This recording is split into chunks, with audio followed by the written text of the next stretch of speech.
Welcome to Geek Therapy Radio and this edition of Midweek Geek. I am your mental curator, Johnny Hemberger. Make sure you're subscribed to the YouTube channel as I make my 2019 push to 1,000 subs. I just appreciate your consideration. I know that you don't have to subscribe to my channel. There's millions of channels to choose from, so I appreciate just the consideration in helping me towards 1,000 subscribers here in 2019.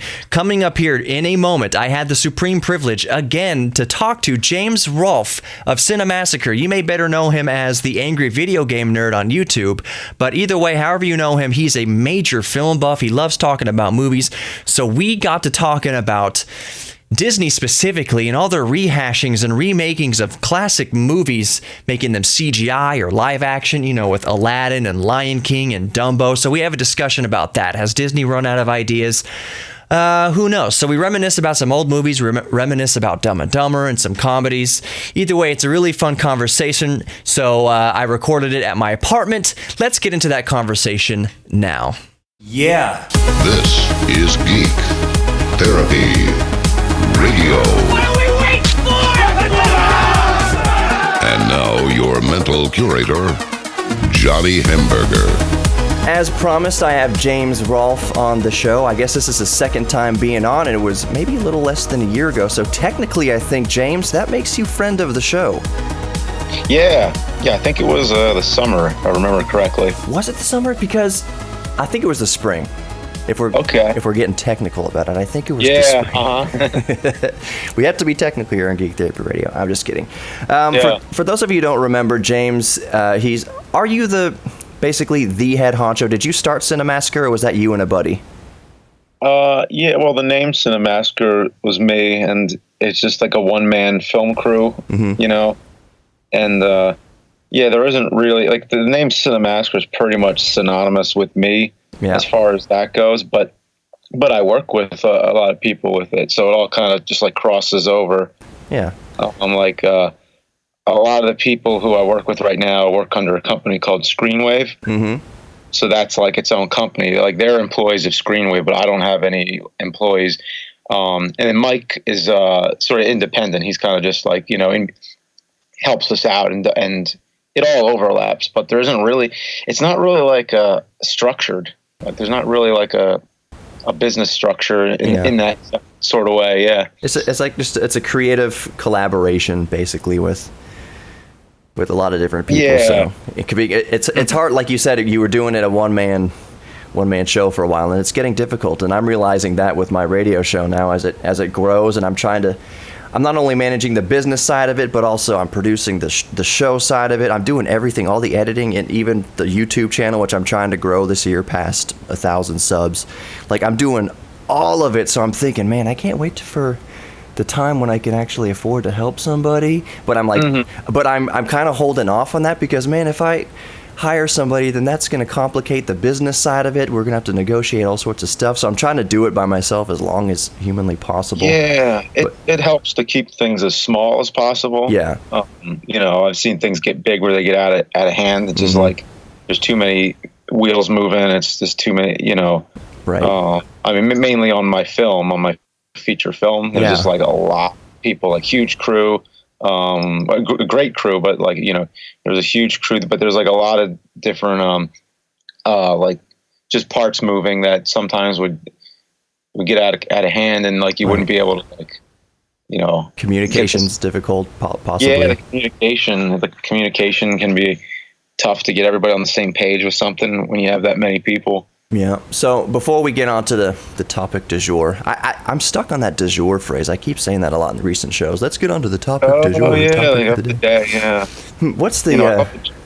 Dumb and Dumber. I was just going to do it. You know what I'm talking about. What's the soup du jour? It's the soup of the day. That sounds good. I'll have that. Yeah. Such a perfect movie. Oh my gosh. See, that's a perfect segue. I was just trying to paint the picture that, James, you are kind of a film buff, and I say kind of, that's kind of insulting to say kind of. You are a film buff. I mean, that's your whole it's not your shtick, it's your thing. It's kind of, I believe you said in the past that you've been surprised that the angry video game nerd stuff kind of took off the way it did because your main focus has always been film. Is that a kind of a accurate assessment there? Yeah, I mean, surprised, but yeah, you take what comes. Like, you like, what's the saying? Like, life gives you oranges, make orange juice or whatever. Yeah, Maybe it's lemon. It might be lemons. Right. So it's not, but it's not like doing video game reviews was a bad thing. We all love video games. You grew up with video games. I grew up with video games, and you've basically become like YouTube's aficionado on reviewing old video games. And there's plenty of old video games to go around. But let's get back to the movie stuff. I wanted to start it off with, because you just mentioned Dumb and Dumber. The last episode of Geek Therapy Radio, I got downright passionate. I was in the studio yelling how much I hated the most recent Dumb and Dumber, the official one with Jim Carrey and Jeff Daniels. Oh, well, then you must have really hated the one they Dumb and Dumber. Yeah, the one right after the first one. See, I haven't, honestly, to tell you the truth, I haven't seen the first sequel after Dumb and Dumber because I didn't want to. Because the first Dumb and Dumber to me sounds weird to say this, but it's kind of sacred. I thought it was one of the most perfect comedies. People see it as just kind of this gross, and you of course can have your own opinion on this. It was a gross, there was some, there's a lot of fart humor, poop humor, stuff like that. Yeah. But I have no problem with that. Plus, it was written masterfully. The jokes, yes, it may have been a big diarrhea joke in the bathroom there when you put X-Lax in the coffee and everything like that, but there was a big long setup to that. It wasn't just here's a fart for the sake of a fart. There was a setup to it. So it's Did you see the deleted scene for that? Did it just go a lot? Oh yeah, didn't he? Yes,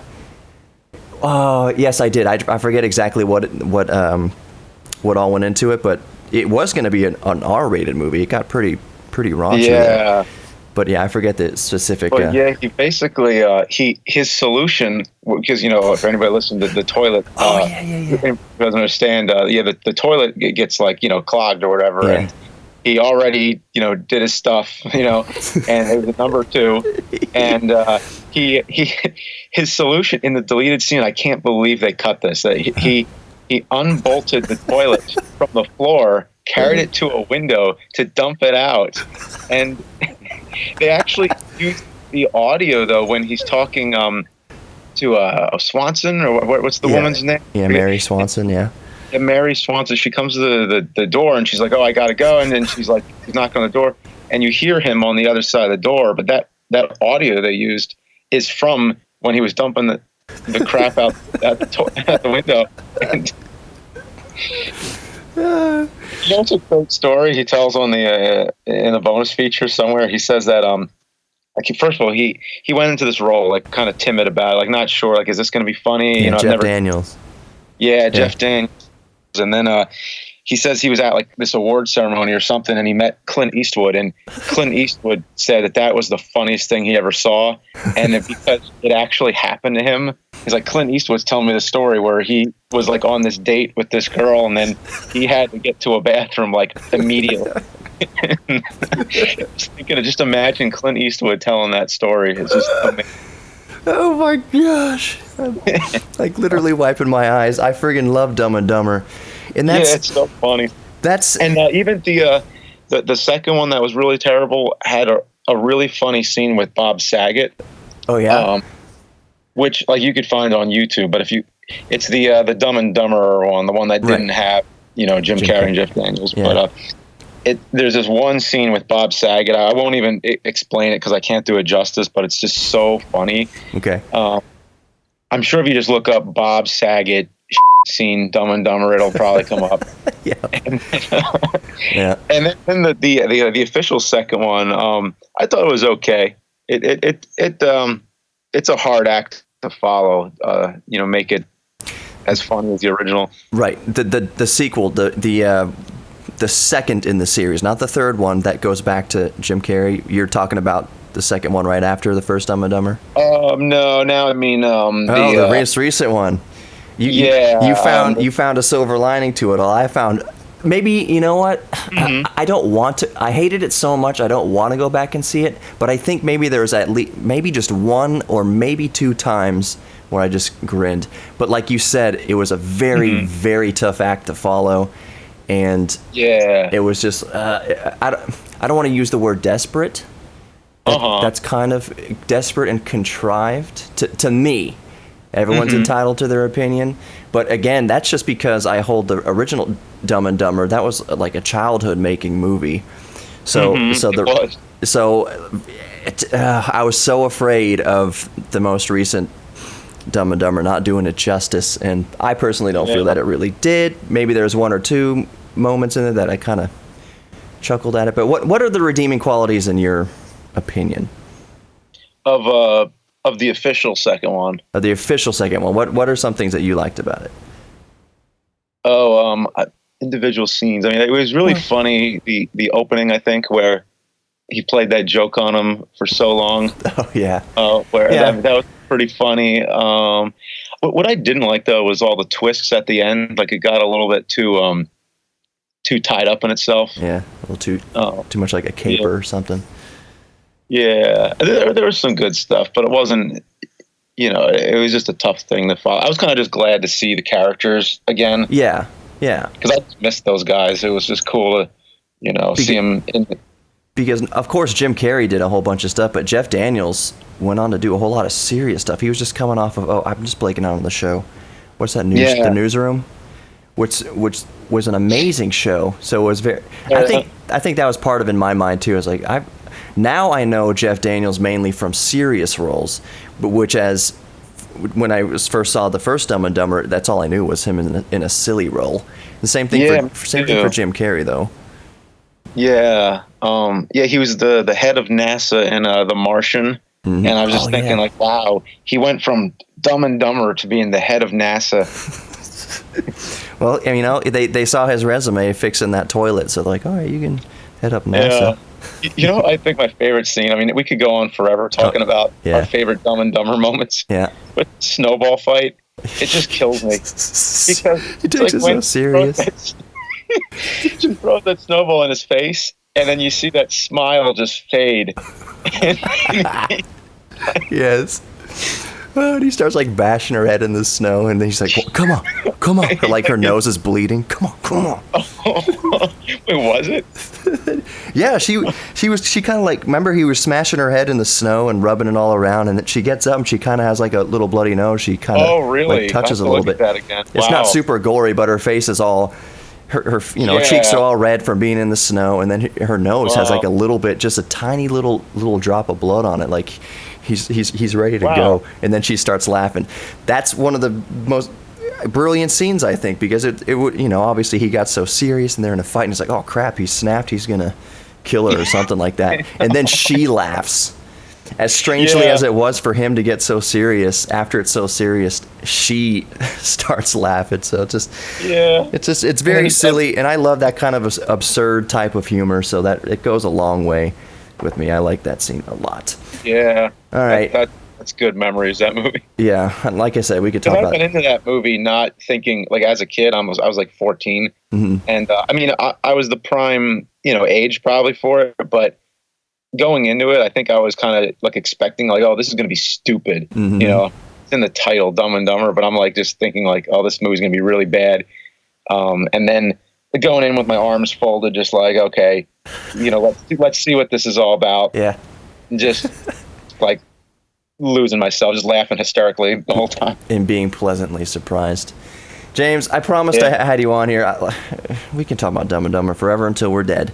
But there was a real topic here, and it goes along the lines of remaking movies. I might have to start my camera over here in a minute because it's a 17-minute thing. Sure.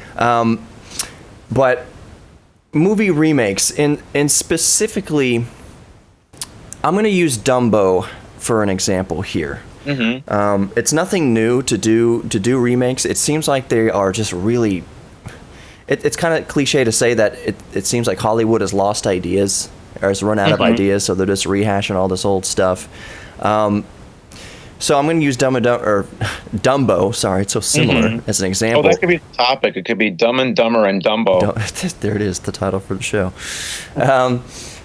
Yeah. So when did the original Dumbo came out? Was it 40s or late 30s? Do you know? I'm gonna guess. If I were forced to guess, I would say like early 40s. Yeah. See, that I would ballpark it to around or just during or maybe a little just after the World War II, but around World War II.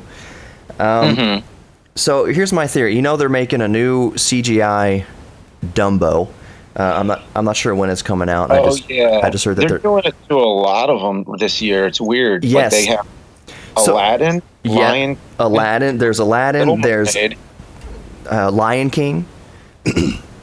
Disney is I going. don't think there's going to be any left after this year. It's going to be crazy. Right. What are they going to do after that? Like they're going to we've done Lion like King and CGI. It's like Marvel did their entire line of superheroes in 1 year. Yeah. What are they going to do? What's Disney up to? So my point is the thought in my head was using Dumbo as an example. Actually, let's use Lion King. It's even more modern. That's why it seems a little ridiculous. And when you think about it, it's 25 or so years old now. 24, 25 years old. So, sorry, my throat. If you set your kid, like let's say you have a 4 or 5 year old, 6-year-old who has never seen The Lion King, and you sat them down in front of the original Lion King, are they going to would they turn their nose up at it and be like, oh, this is bad, this is terrible? Or even Dumbo. My theory is that they would enjoy it. They would enjoy it, they're either going to like it or they're not going to like it. But my theory is it's a cartoon, it's fun. Even a modern child in 2019 sitting them down in front of a 25-year-old film like Lion King, or even a 70, 80, whatever year old film like Dumbo, I think they would I think they would thoroughly enjoy it. So why, besides the obvious monetary, money reason, would they remake it? Do you think that they would like the new CGI stuff more than the old stuff? What if the CGI stuff never came out? It's not like they would hate Dumbo or hate Lion King. So why redo it artistically? Artistically, it makes no sense, but financially, I understand it. I just kind of wanted to get your opinion on all these remakes and what do you think about all that stuff? It's it's not, George Lucas adding the stuff to the original Star Wars films. That was its own controversy. This is kind of, to me, taking it one step further. It's like taking Empire Strikes Back and just making it a CGI cartoon, like all of it. So what's your opinion on all these remakes and just the outright digification of, let's say, Lion King, making a CGI and real life kind of stuff? But what do you think? What do you think about all that? It's funny. I talked to someone who said the same thing. Like, a lot of people are, not happy about it really at all. But I never really gave much thought to it because, to me, they're live action, so it didn't really bother me. Like, you're kind of jumping into a different medium when it turns live action. So for me, it kind of justifies doing it again. But I think still they should make it a little more different because I just saw the trailer to the live action Lion King, and I think it's great they have James Earl Jones doing the voice again. Yeah. But at the same time, I'm like, he's doing the same dialogue, and it's like, you might as well just taken the same audio. It's like you didn't even change anything. Like, it's so similar that sometimes I wonder, like, why don't they change more if they're going to do it live action? Do something that that you could do in live action that you wouldn't normally do in animation. But it just seems like they're really just following it exactly.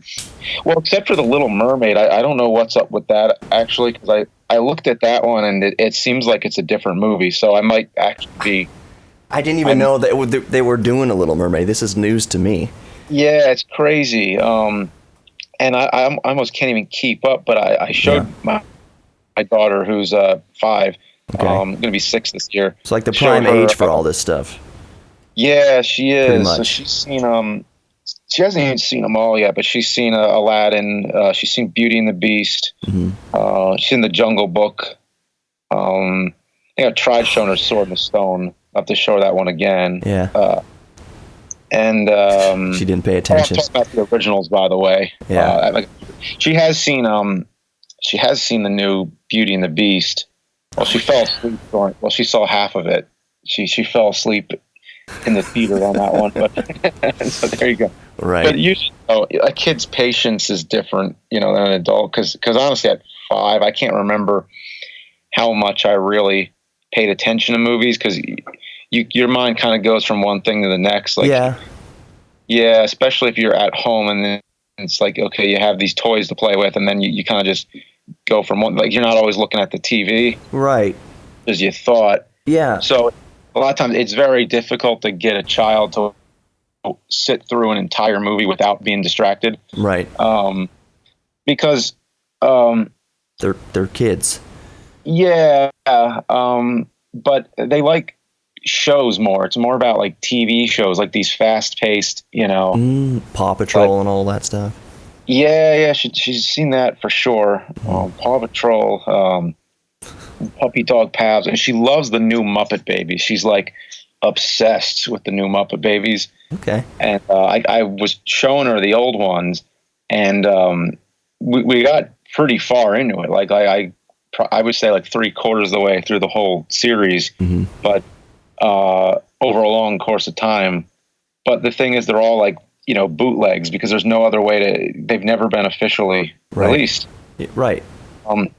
And she notices, she's like, why does this one look so ugly? I'm like, because it was VHS tapes from 30 years ago. Like, somebody taped it, it's not. Yeah. And now people are putting that VHS kind of like filter on a lot of stuff, you're noticing. Yeah. Like a lot of mainstream stuff, a lot of mainstream YouTube stuff. It's kind of, you've done it. I've seen it. Yours looks really cool, though. I think you're doing some other sort of process. You're not just using an Instagram type of filter on it. I don't know. But cool. Yours seems to look way more authentic. Okay. But it's weird because it's not yours specifically, but just that effect, because everything is still high definition. It's high definition with that effect on it, and it's widescreen with no bars. So I like to throw. Someone else did that effect for me, but traditionally when I've done it, I've always just put it onto a VHS tape. Like it's exactly. Just the only way to really get it. But then it also compresses it a lot digitally, and then you have the digital compression on top of all that static, and then it can look a little weird too. Yeah. James, I know your time is limited here, and we could talk forever about this kind of stuff. The final point, because like I said, I know your time is short here. The Lion King, something that just not Lion King, Aladdin. They're remaking Aladdin. It's live action. What is it? Will Smith and some other people. Like, it's going to be, at least it's real people. It's not just a CGI thing. Of course, there's going to be plenty of CGI in it. But Aladdin. Yeah. I'll leave it. You're right about the Lion King. Yeah, I forgot. There's no human characters in Lion King, are there? Right. No. It's like all computer-generated animals. Yeah. Yep. So Aladdin is going to be live action with live people, and like any other movie, of course, like Mary Poppins, of course, CGI and all that kind of stuff, but it's centered around real live actors. The biggest glaring issue with Aladdin, and it just popped into my head, is Robin Williams, who almost, that's sad, yeah. Almost, I don't want to say single-handedly made that movie, but he was such a huge draw to Aladdin. Yeah, so what are they going to do about the genie? They didn't write his stuff. Like, he just improvised a lot of it. Right. So who are they going to get? Dane Cook to be the genie or something? Like, who alive now could even? I guess this is the question. Who do you think? And I'm sure the information's out there. The cast list is out there, but I haven't seen it. Who would you like to see even attempt the genie role now? Let's see, like a really good comedian. I'm trying to think of somebody who does like voices, like someone who's like a voice impersonator actor. Yeah. What, the voice of Archer? Yeah, off the top of my head, I'm not sure, but I'm curious now who actually is playing. I want to see. You're correct. It is Will Smith. Yeah, I mean, that would be good. Oh, Will Smith is the genie? Yeah. Oh. I mean, they're going with the if he's going to be doing like impressions and stuff. Yeah. Like Robin was, but I think that could work with Will Smith for sure. Yeah. Okay. I completely blanked out on that before, but yeah. So yeah. I probably will at some point see the Aladdin remake, just because I'm curious. Like we said, there's no shortage of remakes. This has been going on forever, but it just seems like recently, like this year and in the upcoming years here, like it seems like. Is there any original movie properly from Disney, like a new story, a new princess story, a new prince story, like a new original story? I can't think of one. I haven't seen one. It's all here's Aladdin again, here's the Lion King again, here's Dumbo again. At least, like the only original ones are movies you never heard of. Like they don't really get on the radar as much. Yeah. So it's always kind of like you gotta discover them instead of just But I mean, it is funny how most of all the things that are on my radar that I know I have to see just for like franchise purposes. There's Godzilla, there's Terminator, and then there's Star Wars. So there's like a lot of these big franchise movies coming out. Yeah.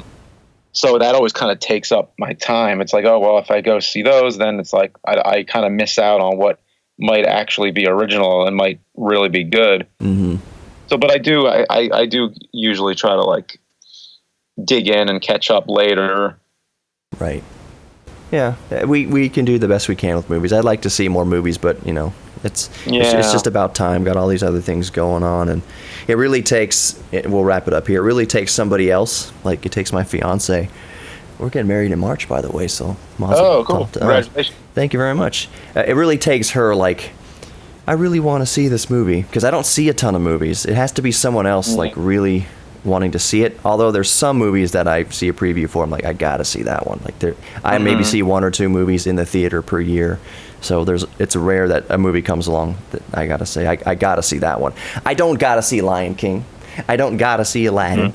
There's all these things that I don't gotta see, but I'm curious about what they're gonna do with it. And so in one way or the other, Disney's gonna get my $15 again.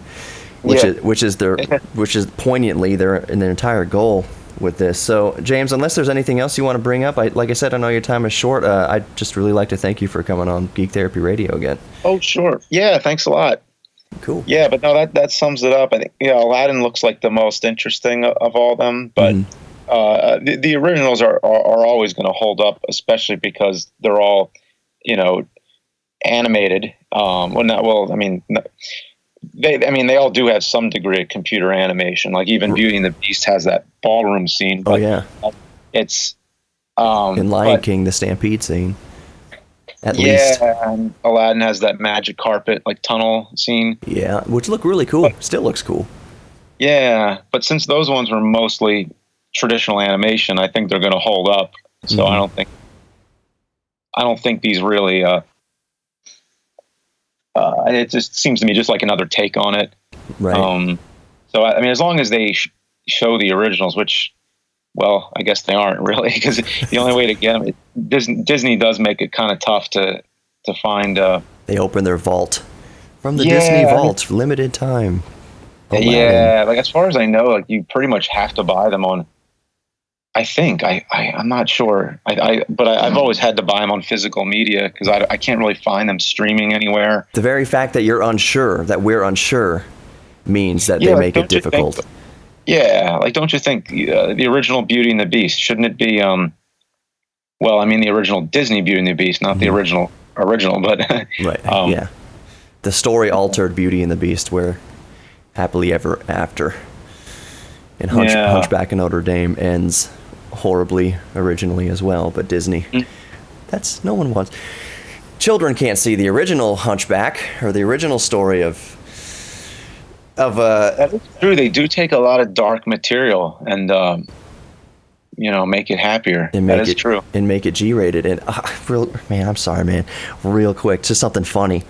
Yeah. Beauty and the Beast, the most recent Beauty and the Beast. I think they made one of the teapots or one of the Tupperware, the silverware, homosexual. Like I don't think they really pinpointed it, but like it was highly suggested and just known that this character in the movie now is definitely gay, which was fine. Who cares? Yeah. And I remember there was a kind of a backlash. Disney's promoting, among certain groups, a homosexual agenda or whatever. And the funny thing about that to me was, this is a story about bestiality. And your concern is that a teapot might be gay or something like that. This is a woman falling in love with and doing stuff, conceivably with an animal, and you're worried that a teapot might be gay. That's just kind of it was just kind of a funny juxtaposition to me. Yeah. But people will be pissed off about whatever. Yeah. Like, what would be wrong with the character being gay? There's nothing wrong with that. Right. So, yeah. And of all the things, like, have you ever, not you specifically, James, but these people, like, have you read the original story of Beauty and the Beast?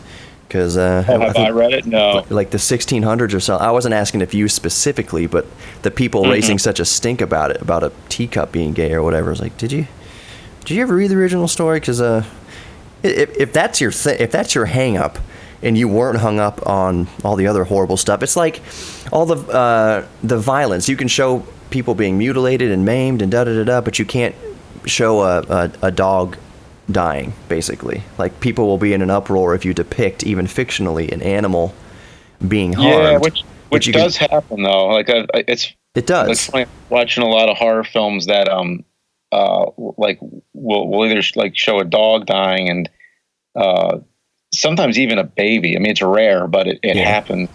Right. And it's, oh my God, whenever that happens, you're just like, oh my gosh, like they went there, they did that. Yeah.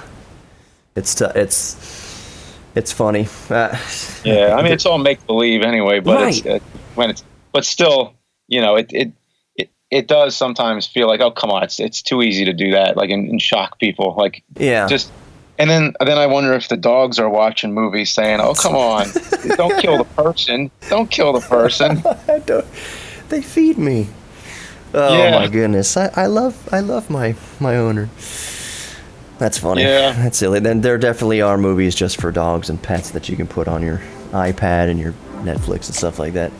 James, I could talk to you forever, but like I said, I know your time is, you got other stuff to do. So one more time, thank you for coming on the show. And like I said, this is the second time, so you're officially friend of Geek Therapy Radio now, whether you like it or not. Cool. All right, James, thanks for being on, man.